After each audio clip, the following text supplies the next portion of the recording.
चमत्कारी श्री पार्श्वनाथ भगवान की, संत श्रोमणी अध्यात्म योगी आचार्य गुरुवर श्री विद्यासागर जी महाराज की, आरिका रत्न श्री तिजुमती माता जी की, कल्याण मंदिर महामंडल विधाने की, आरिका रत्न पूर्णमती माता जी की, वंदनी आरिका संघ की।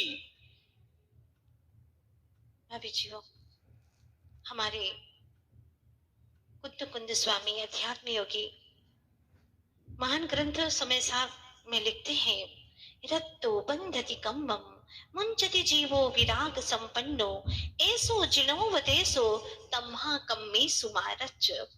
जितना जितना राग बढ़ता है उतना उतना ही कर्मों का बंध होता है, बढ़ता है, और जितना जितना ही राग घटता है उतना उतना ही कर्मों से भी छूटता है। बिल्कुल सिंपल बात है जो बच्चों को भी समझ में आती है, पर न जाने ऐसा क्या हुआ कि अनंत अनंत काल बीत गए फिर भी हमारे कर्मों के बंधनों का विनाश नहीं हुआ।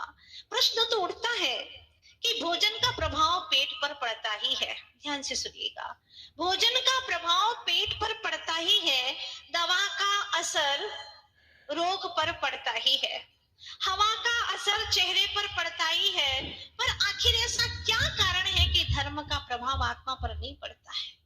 क्या वजह है? कौन से ऐसी दीवारें हैं जो कि भीतर में धर्म को प्रवेश नहीं करने देती?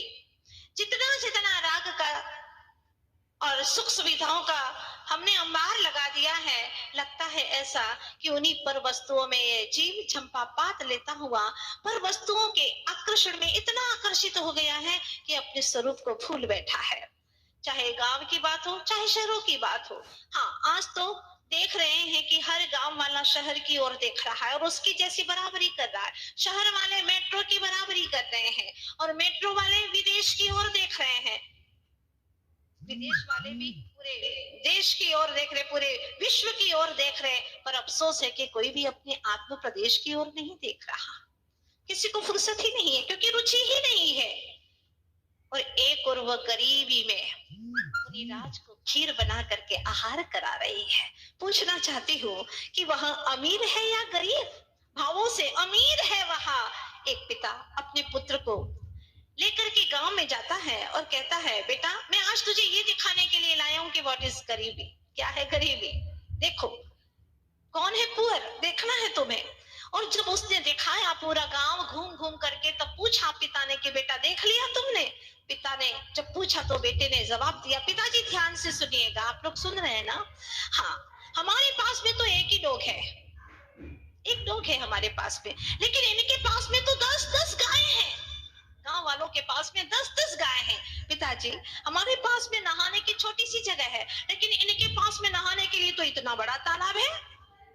पिताजी हमारे पास में तो बिल्कुल स्मॉल पीस है लैंड का, जमीन का, लेकिन इनके पास में तो बड़े बड़े खेत हैं। पिताजी हम लोग तो डिब्बे का बासी खाते हैं, लेकिन ये लोग जो गांव में रहते हैं, जिनको हम बोलते हैं कि यहाँ बिल्कुल ही कुछ नहीं समझते हैं, ऐसे लोग हैं।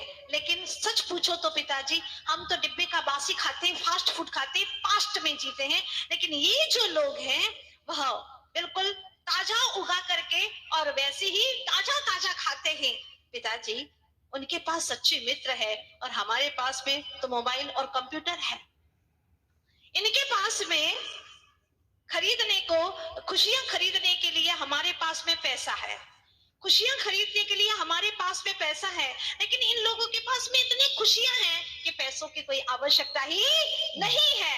और पिताजी महत्वपूर्ण बात यह है कि तो में गांव वाले खुश हैं या शहर वाले, कुछ समझ में नहीं आता।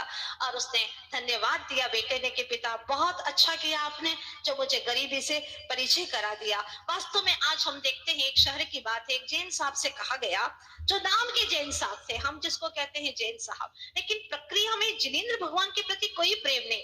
क्या जैन सिर्फ एक व्यक्ति ही हो सकता है? नहीं, हमारा जैन धर्म कहता है, जैन शास्त्र कहता है, एक मेंढक भी जैन हो सकता है।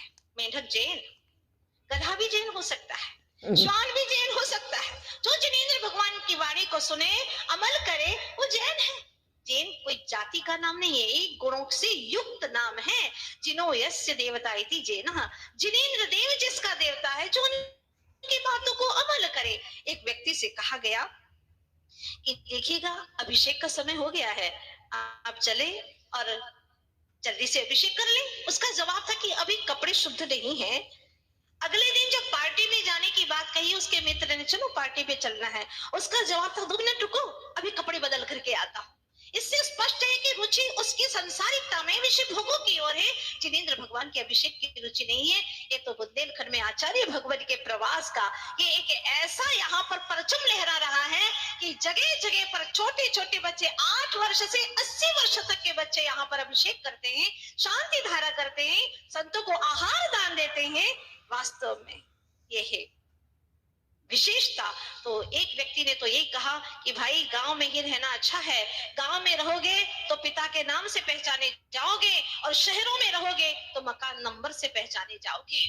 इसलिए गांव में रहना ठीक है। खैर गांव में हो या नगर में हो, हमारे हृदय में जिनेंद्र भगवान अवश्य रहना चाहिए। उस बालक को आप भूले नहीं होंगे। और मैंने आपसे कहा था कि 24 घंटे आपको खीर खाना है। आप लोग असमंजस में पड़ गए, भाई रात को कैसे खाएंगे? पर भक्ति की खीर है, समर्पण की खीर है, गुरु के प्रति श्रद्धा और निष्ठा की खीर है, जिसे हम दिन में भी खा सकते हैं, रात में भी खा सकते हैं, क्योंकि ये भावों की खीर है।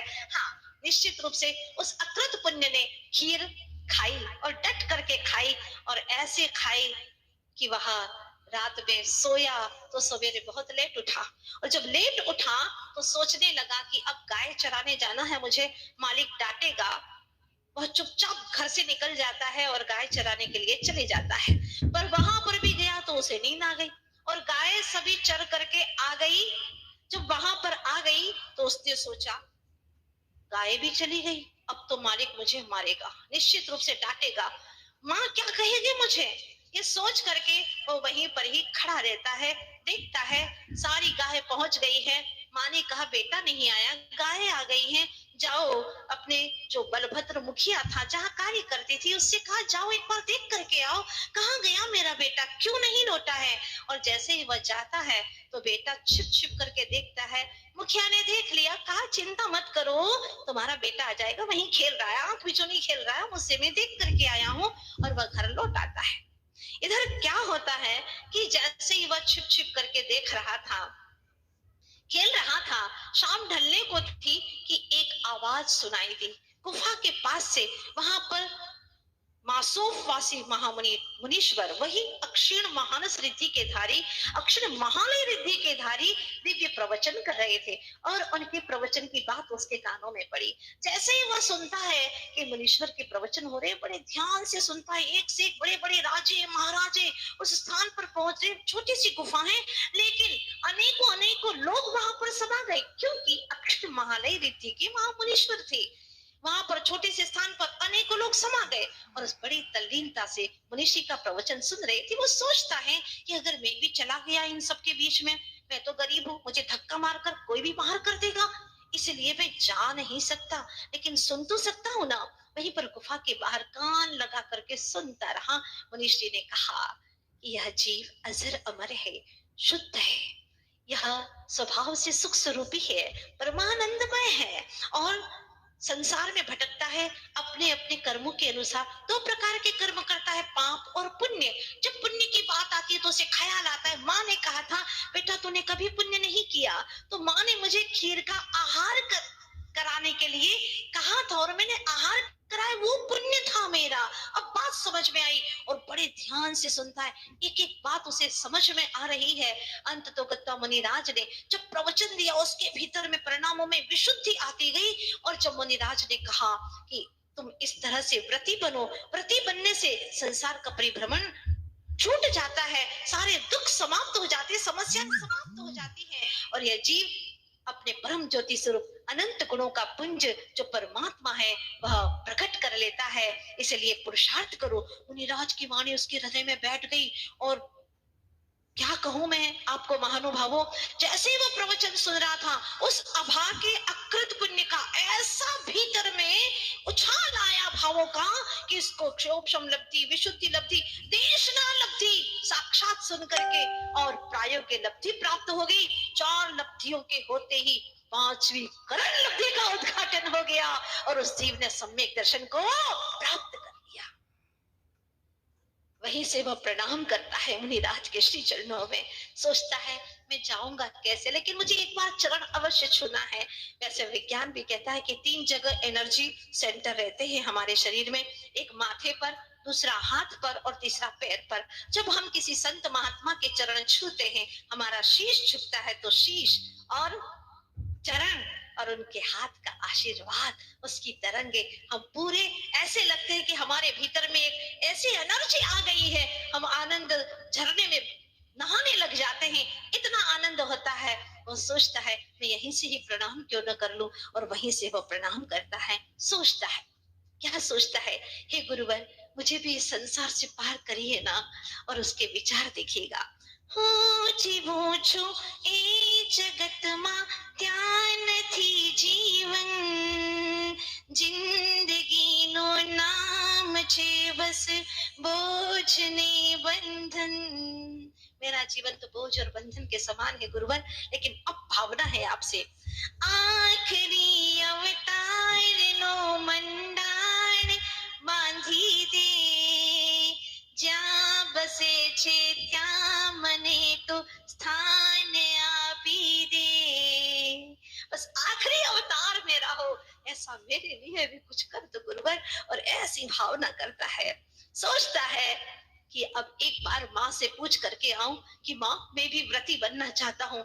अगर माँ के बिना पूछे मैं महाराज के पास चला गया, तो महाराज को तो सब ज्ञान है, माँ ने कहा था बड़े तपस्वी है, ज्ञानी है, वो कहेंगे तुमने गाय भी नहीं चराई और बिना चराए यहाँ आ गए, उनको अच्छा नहीं लगेगा। इसीलिए मैं माँ से पूछने के लिए जाता हूँ। और अब रास्ते में विचार करता है, अब मैं ऐसा जीवन जीऊंगा जैसे कि एक दिया होता है।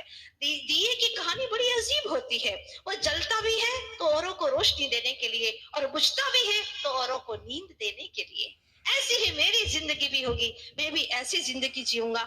बस ऐसा विचार करते हुए सत्य के बारे में सोचता है कि सत्य क्या है, ये आज मुझे समझ में आया है। मेरा अनंत अनंत काल का भ्रम टूट गया है। आप लोग भी जानते होंगे कि सत्य क्या है, क्योंकि तुम लोगों ने एक बार नहीं अनेकों बार प्रवचन सुने हैं आचार्य भगवान गुरुवर श्री विद्यासागर जी महाराज जैसे महान संतों के। लेकिन सुनने के बावजूद भी हमारे भीतर में वो सम्मित्व की घड़ी आई कि नहीं आई, वो ऐसे पंचमुख स्थान व्रती व्रती बनने का भाव हमारे भीतर में आया कि नहीं आया। जैसे कि एक बार गुरु जी ने पूछा शिष्य से कि वत्स बताओ सत्य क्या है और भ्रम क्या है। तो उसने कहा गुरु जी आप जो भी कह रहे हैं वो सब सत्य है। बड़े ध्यान से सुनिएगा, गुरु जी आप जो कह रहे हैं वो सब सत्य है, लेकिन आप जो सोच रहे हैं कि हम सुन रहे हैं ये भ्रम है, ये भ्रम है। क्योंकि हमने ऐसे ही किया है, अनंत अनंत बार सुना तो है, लेकिन हमने अपने जीवन में सत्य को समझा नहीं। मैं आत्म तत्व हूँ ये नहीं समझा, सारी तत्वों में प्रमुख मैं आत्म तत्व हूँ, मैं चेतन पदार्थ हूँ ये मैंने नहीं समझा, मैं तो कोई फलाना चंद हूँ यही समझा। जब तुमने अपने आप को आत्मा नहीं जाना तो दुनिया ने भी तुमको आत्मा नहीं माना। आचार्य भगवान कहते हैं जो अपने आप को आत्मा नहीं जानता है, नहीं मानता है, उसको पृथ्वी का एक, जल का एक, अग्नि का एक, वायु का एक, ऐसे ऐसे योनियों में परिभ्रमण करना पड़ता है जहां लोग उसको जीव मानते ही नहीं है, आत्मा मानते ही नहीं है। पृथ्वी को खोदते रहते हैं, वनस्पति तोड़ते रहते हैं, और अग्नि ऐसे ही जलती रहती है, पानी ऐसे ही डालते रहते हैं, और जीव मरते रहते हैं, क्योंकि उसने अपनी आत्मा को आत्मा नहीं माना था। इसका ये दंड है कि अब तुझे दुनिया के ये अज्ञानी लोग भी आत्मा नहीं मानने वाले हैं। धन्य है वह घड़ी जब वह विचार करता है, और विचार करता करता करता जा रहा है, और बीच में जंगल आता है, और जंगल आते ही वह क्या सुनता है, अचानक एक खूंखार शेर की दहाड़। जैसे ही वह सुनता है शेर करीब आ गया था, बहुत सारे लोग वहां से गुजर चुके थे, लेकिन आज तो कुछ ऐसा ही नियोग ही था, ऐसा ही कुछ कृतकर्म उदय में आ गया था फिर से। लेकिन वो समझ गया था गुरुदेव के प्रवचन से, जैसे ही शेर आता है छलांग मारता है और उसके ऊपर पंजे लगा देता है।